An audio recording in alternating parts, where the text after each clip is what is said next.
जी बच्चों अस्सलाम वालेकुम। चैप्टर नंबर 11 बायोएनर्जेटिक्स में से आज हम जो टॉपिक डिस्कस कर रहे हैं दैट इज कॉल्ड लाइट। हमने लाइट को समझना है, लाइट क्या होती है, ठीक है। बुक में हमने समझना है ये एक एनर्जी के सोर्स के तौर पे कैसे काम करती है। लाइट बेसिकली क्या है, it is a wave of energy. Light है that is wave of energy, energy की एक वेव है।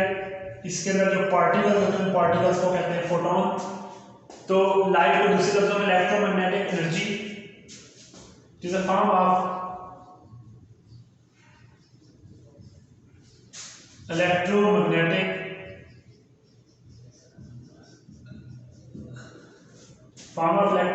एनर्जी।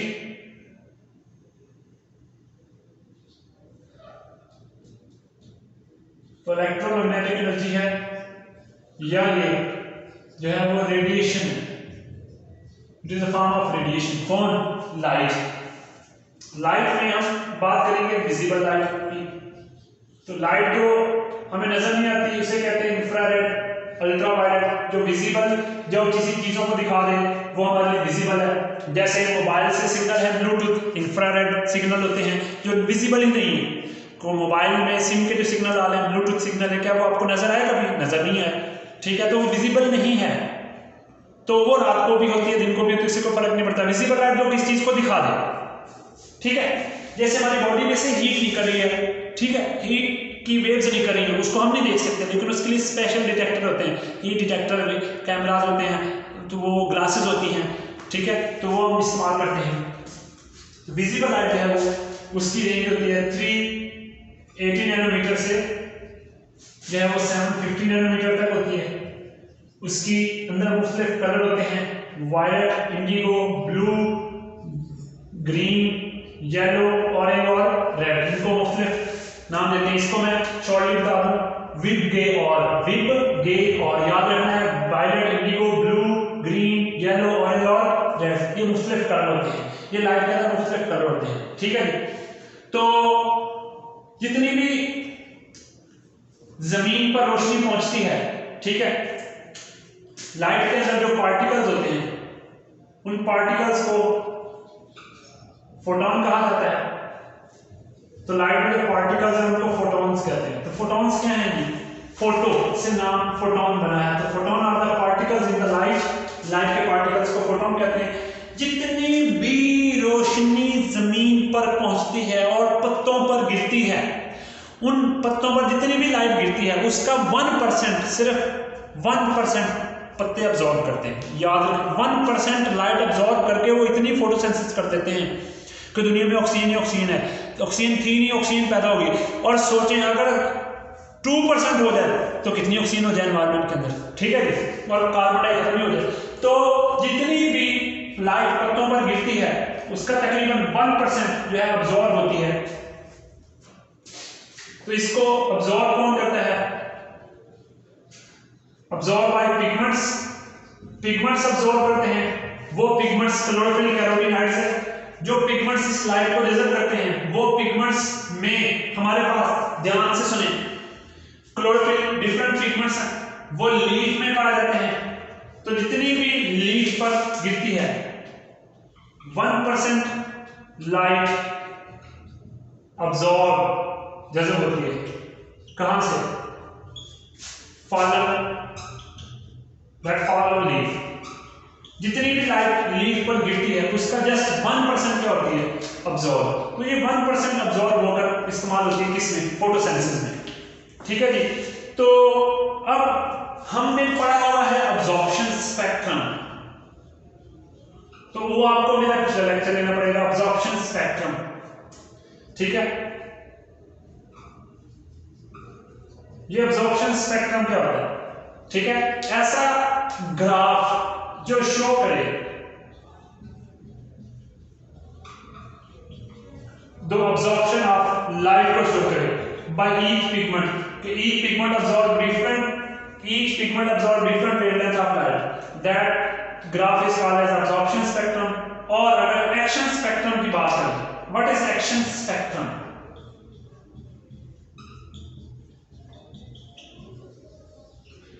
स्पेक्ट्रम क्या होता है? एक्शन स्पेक्ट्रम क्या होता है? ये ग्राफ है that showing relative effectiveness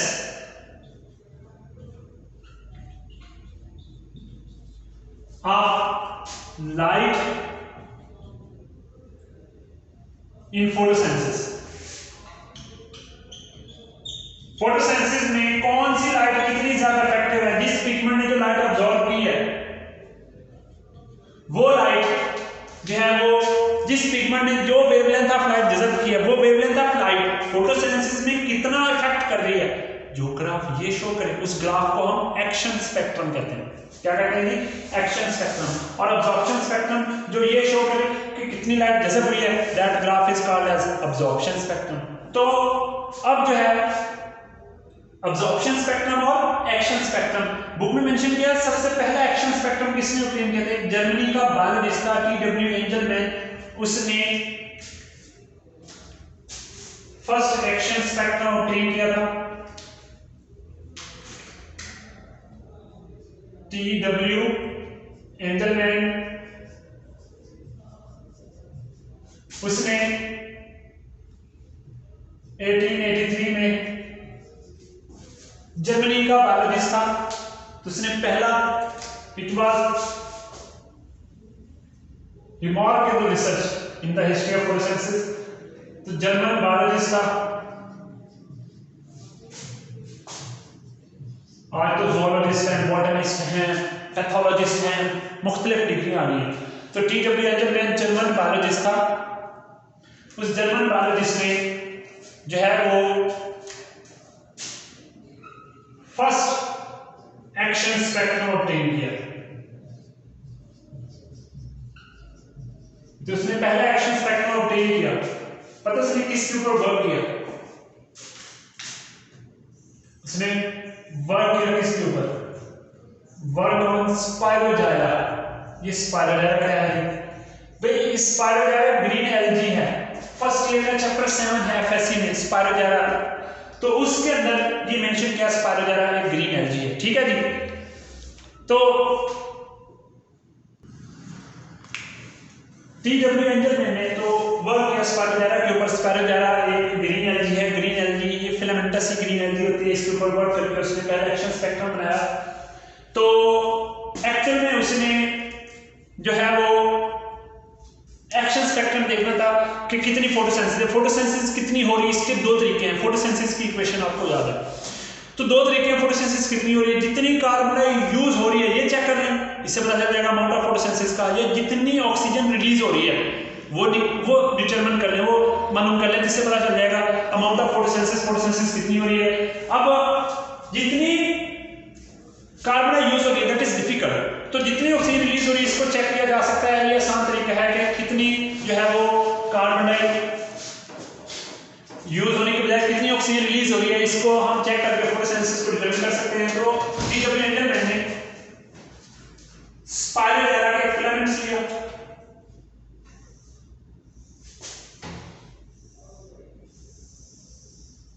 स्पायरोजाइरा filamentous होती है, ऐसे करके स्पायरोजाइरा की स्ट्रक्चर बनी हुई है।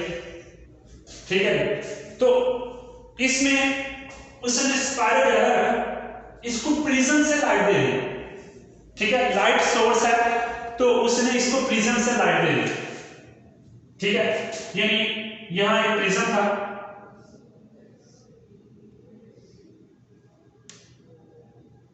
ठीक है, अब यहां से लाइट है, ये लाइट है वो डिफरेंट कलर से रिफ्लेक्ट होगी।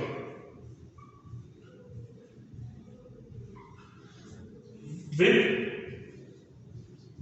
गे और तो ये मुख्तलिफ लाइट बन विद गे और violet, indigo, blue, green, yellow, orange और रेड। ठीक है, आप प्रिज्म से रोशनी गुजार के घर में भी मुख्तलिफ कलर की रोशनी बना सकते हैं। ठीक है, लेकिन मम्मा से बच के, क्योंकि मम्मा उल्टा लटका देती है बात बात में, ज्यादा शरारत नहीं करने तो। ठीक है जी, तो विद गे और जो है वो ये हमने स्पायरोजाइरा को लाइट दे दी। तब गौर करें। ये बेसिकली एक किस्म की वेवलेंथ को मेंशन कर रहा है। 380 नैनोमीटर से लेकर 750 नैनोमीटर तक की वेवलेंथ की ये लाइट यहाँ पर मेंशन कर दी गई है। ठीक है, तो अब लाइट जब हो रही थी यहाँ वायलेट, यहाँ इंडिगो, यहाँ blue, green, yellow, orange, red colour की, ठीक है, तो यहाँ फोटोसिंथेसिस भी हो रही थी। अब चेक ये करना था कि फोटोसिंथेसिस कहाँ ज्यादा हो रही है, फोटोसिंथेसिस कितनी ज्यादा हो रही है, इसको चेक कैसे किया जा सकता है। टीडब्ल्यू एंगर ने क्या किया, उसने एरोबिक बैक्टीरिया यूज की। बेटे कौन से bacteria, aerobic bacteria. Aerobic bacteria क्या करते हैं, ये किसने यूज किए, टीडब्ल्यू एंगर ने एरोबिक बैक्टीरिया इस्तेमाल किए। और एरोबिक बैक्टीरिया जो है एरोबिक बैक्टीरिया वो बेसिकली रिलीज कर रहे हैं, क्या रिलीज कर रहे हैं बेटे, एरोबिक बैक्टीरिया यहाँ पर ऑक्सीजन रिलीज करें। तो उसने टीडब्ल्यू एंगर ने एरोबिक बैक्टीरिया इस्तेमाल किए और एरोबिक बैक्टीरिया जो है वो तब सर्वाइव करेंगे जब ऑक्सीजन, तो ये अब्सॉर्ब कर रहे थे किसको, absorb oxygen release by spiral. तो वो ऑक्सीजन जो रिलीज ड्यूरिंग फोटोसिंथेसिस उसको जज़ब कौन कर रहे थे, एरोबिक बैक्टीरिया। उसने एरोबिक बैक्टीरिया छोड़ दिए, बहुत सारे एरोबिक बैक्टीरिया छोड़ दिए। उसने कहा यहां पर एरोबिक बैक्टीरिया की तादाद ज्यादा है, इस जगह पर एरोबिक बैक्टीरिया की तादाद ज्यादा है, इस जगह पर भी एरोबिक बैक्टीरिया की तादाद ज्यादा है, लेकिन यहां पर एरोबिक बैक्टीरिया की तादाद कम है। तो उसने कहा कि क्योंकि एरोबिक बैक्टीरिया वहां ज्यादा होंगे जहां ऑक्सीजन ज्यादा होगी, वहां कम होंगे जहां ऑक्सीजन कम रिलीज हो रही है, तो यहां ऑक्सीजन ज्यादा रिलीज हो रही है, इसका मतलब यहां फोटोसिंथेसिस ज्यादा हो रही है। ये कैसे पता चला, क्योंकि यहां एरोबिक बैक्टीरिया ज्यादा है, यहां एरोबिक बैक्टीरिया कम है इस रेंज में, तो यहां फोटोसिंथेसिस कम हो रही है। यहां एरोबिक बैक्टीरिया फिर ज्यादा है, यहां भी फोटोसिंथेसिस क्या हो रही है, ज्यादा हो रही है। तो आसानी से उसने जो है वो एक्शन स्पेक्ट्रम को डिटरमिन कर लिया और इस तरह उसने एक्शन स्पेक्ट्रम ऑब्टेन किया। तो उसने 3 पिगमेंट्स का एक्शन स्पेक्ट्रम ड्रा किया, और अगर हम इसका जनरल एक्शन स्पेक्ट्रम ड्रा करें तो उसने जो 3 पिगमेंट्स लिए वो क्लोरोफिल ए, क्लोरोफिल बी आपकी टेक्स्ट बुक में मेंशन किया हुआ है, और कैरोटीनॉइड्स। इन 3 पिगमेंट्स का जो है वो एक्शन स्पेक्ट्रम जो है वो मेंशन किया। तो अब हम जो है ना इसका जनरल सा एक एक्शन स्पेक्ट्रम बनाना चाहें तो हम कैसे बना सकते हैं, ग्राफ। हम इसको ग्राफ की फॉर्म में लेकर चलते हैं। तो याद रखना है, इधर हम मेंशन कर देते हैं परसेंटेज ऑफ जो फोटोसिंथेसिस में यूज हुई लाइट की, इधर हम ले लेंगे वेवलेंथ लैम्डा, ठीक है, 380 से लेकर 750 तक। तो यहां जो एक्शन स्पेक्ट्रम बनेगा वो ये समझाएगा कि ऐसे करके ये एक्शन स्पेक्ट्रम क्या समझा रहा है कि यहां फोटोसिंथेसिस ज्यादा हो रही है, यहां कम हो रही है, यहां फिर क्या हो रही है, ज्यादा हो रही है। That's all. अब हम एक्शन स्पेक्ट्रम और अब्जॉर्प्शन स्पेक्ट्रम को कंपेयर करते हैं नेक्स्ट टॉपिक में। जी बच्चों, अब हम इसके अंदर डिस्कस करने जा रहे हैं, कंपैरिजन करने जा रहे हैं। बेसिकली एक तरफ हम लेंगे एक्शन स्पेक्ट्रम,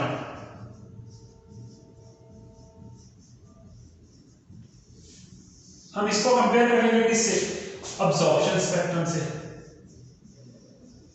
तो हम यही समझाने की कोशिश करेंगे कि एक्शन स्पेक्ट्रम और अब्जॉर्प्शन स्पेक्ट्रम में क्या डिफरेंस है। सबसे पहले डेफिनेशन का डिफरेंस, आप दोनों की डेफिनेशन लिखें, वो मैंने आपको करवाई हुई है कि एक्शन स्पेक्ट्रम वो होता है जो लाइट के इफेक्टिवनेस को शो करे, कितनी लाइट फोटोसिंथेसिस में कौन सी लाइट कितनी इफेक्टिव है। अब्जॉर्प्शन स्पेक्ट्रम वो होता है जो ये शो करे किस पिगमेंट ने कौन सी लाइट कितनी अब्सॉर्ब की है, ठीक है, वो अब्जॉर्प्शन स्पेक्ट्रम में दोनों की डेफिनेशन इतनी। अब जो सबसे अहम पॉइंट डिफरेंस आएगा वो ग्राफ है। अगर आप ग्राफ ड्रा करें दोनों का तो ये है दी एक्शन स्पेक्ट्रम, ये हम ले लेते हैं अब्जॉर्प्शन स्पेक्ट्रम, ठीक है। जो एक्शन स्पेक्ट्रम है उसमें इस एक्सेस पर हम ये मेंशन करेंगे कितनी परसेंट फोटोसेंसिस हुई, परसेंटेज ऑफ फोटोसेंसिस, ठीक है। और इधर हम मेंशन करेंगे wavelength of light, that is called lambda. तो इधर हम लैम्डा मेंशन कर देंगे, तो इधर भी हम लैम्डा ही मेंशन करेंगे।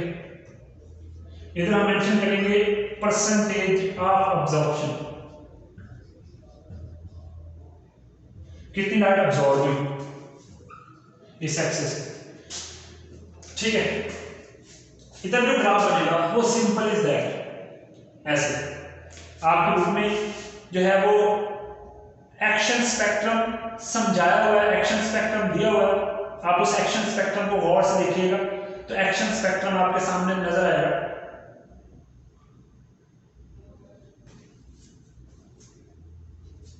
ग्राफ को यहां से शुरू किया, ठीक है, 70% तकरीबन फोटोसिंथेसिस,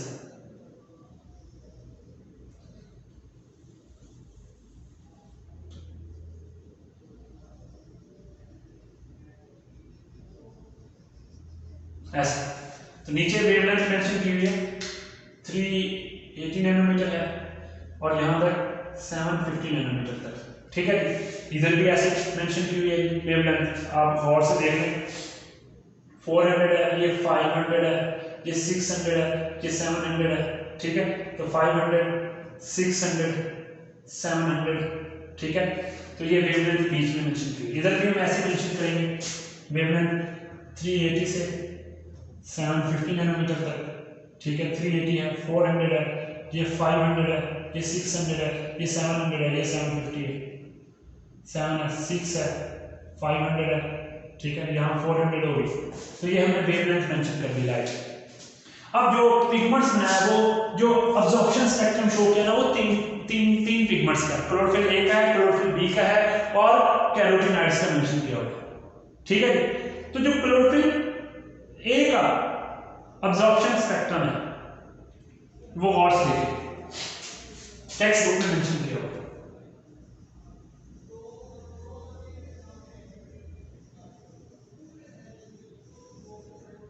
ये क्लोरोफिल ए का है, that is called chlorophyll A absorption spectrum. अब क्लोरोफिल बी का, तो क्लोरोफिल बी का भी अब्जॉर्प्शन स्पेक्ट्रम ऐसे मेंशन किया हुआ है, उसको गौर से देखना।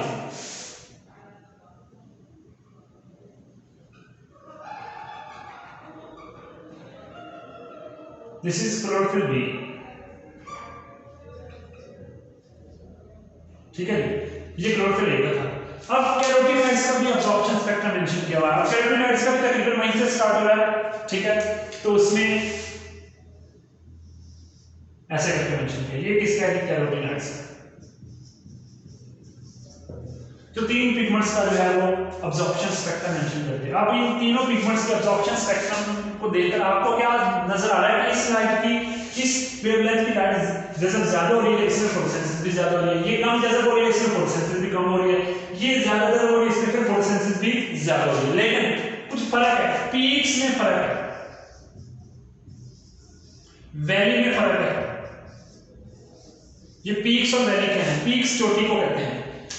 जो एक्शन स्पेक्ट्रम है इसकी पीक्स ब्रॉड है, चौड़ी है, और इसकी पीक्स जो है वो इधर देखिए, इसकी पीक्स जो है वो नैरो है। देखिए पीक्स चोटी को कहते हैं, इसकी पीक्स चौड़ी है, चौड़ी पीक्स है, इसकी पीक्स नैरो है, तंग है, ठीक है। ऐसे पीक्स है इसकी, और इसकी ऐसे पीक्स है, ठीक है, चोटी है। वैली इस दरमियान इसी को कहते हैं वैली को। तो इसकी वैली है वो नैरो है, और इसकी वैली क्या है, ब्रॉड है, ठीक है। और इसकी जो वैली है वो लेस डीप है, इसकी वैली मोर डीप है। देखिए ये वैली ज्यादा नीचे आ रही, ये वैली कम नीचे, थोड़ी ऊपर है। इसका मतलब क्या है कि यहां पर जितनी लाइट डिजर्व हो रही है उससे ज्यादा फोटोसेंसिस है। अब देखिए ना, अगर ग्राफ में देखें तो लाइट यहां तक डिजर्व हो रही है, तो फोटोसेंसिस यहां तक हो रही है, लेकिन फोटोसेंसिस तो यहां तक हो रही है। इसका मतलब ये जो हिस्सा है लाइट का डिजर्व होने वाला, ये कौन लाइट डिजर्व कर रहा है, इतनी लाइट जो है वो ये वाला रोशनी का हिस्सा ये कौन जज़ब कर रहा है। अब ये जो दरमियान में गैप है ये क्यों है, इतनी जैसा हो रही थी लाइट इस ग्राफ से देखें, लेकिन फोटोसेंसिस भी इतनी होनी चाहिए थी, लेकिन फोटोसेंसिस तो ज्यादा हो गई। इसका मतलब ये जो हिस्सा है इसमें कुछ लाइट जरूर जज़ब हुई होगी तभी तो फोटोसेंसिस ज्यादा हुई है, अदरवाइज ये पॉसिबल नहीं है फोटोसेंसिस लाइट अब्सॉर्ब के बगैर हो। इसका मतलब यार हम तो सिर्फ 3 पिगमेंट्स का ग्राफ बना कर रखें, क्लोरोफिल, क्लोरोफिल बी, कैरोटीन, इसका मतलब कुछ और पिगमेंट्स भी होंगे जो इस वेवलेंथ की लाइट को जज़ब कर रहे होंगे। तो इस it mean there are some other pigments carotenoids के अलावा जो यहां पर लाइट जज़ब कर रहे होंगे, तो इस वजह से जो फोटोसेंसिस हुई हो रही है। तो इन ग्राफ से हमने ये कंपैरिजन निकाला पहला कि 500 से 600 नैनोमीटर में जो है वो less absorption but more photosynthesis, लेकिन फोटोसेंसिस ज्यादा हो रही है। इसकी वजह कि यहां पर जो ग्राफ दिया है मैंने वो तो सिर्फ 3 पिगमेंट्स का दिया है, हम लिखेंगे देयर आर रीजन बिकॉज, हम ये लिखेंगे कि सम अदर पिगमेंट्स, कुछ और पिगमेंट्स भी हैं, there are some other pigments that absorb wavelength of light,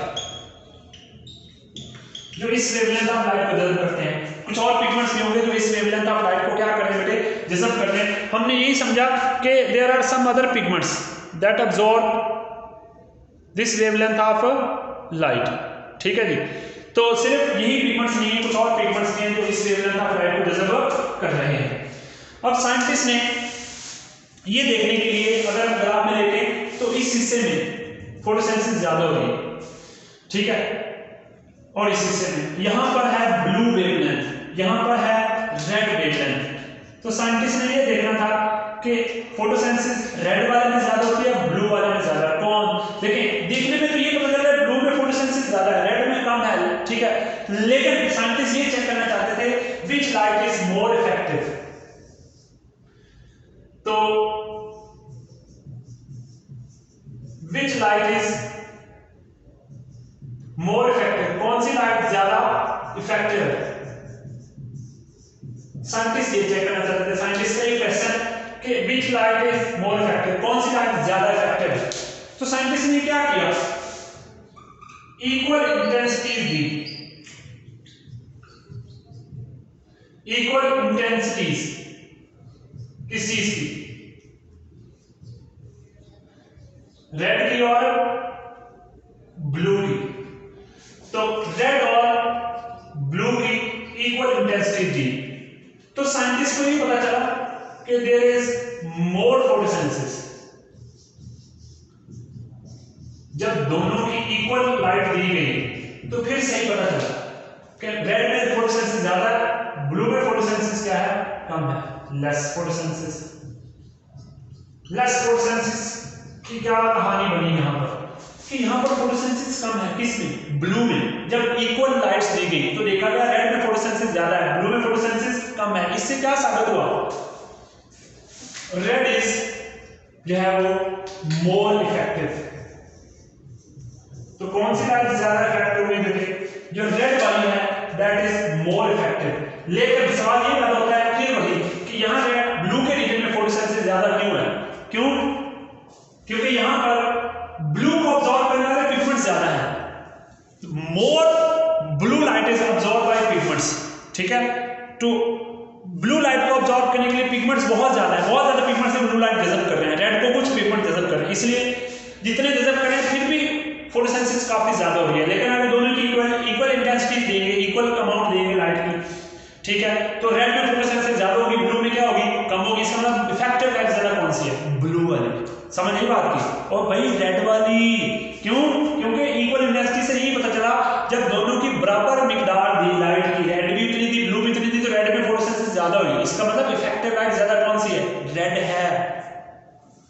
अब यहां तक आपका कोई भी सवाल है तो आप मेरे से पूछ सकते हैं। अगर आप ये लेक्चर ऑनलाइन ले रहे हैं तो आप लाइव पूछ सकते हैं, मतलब यूट्यूब में दे रहे हैं तो आप मुझे कमेंट्स में मेंशन करें, व्हाट्सएप मैसेज करें, मैं आपके क्वेश्चन के आंसर देने की कोशिश करूँगा। अल्लाह हाफिज़।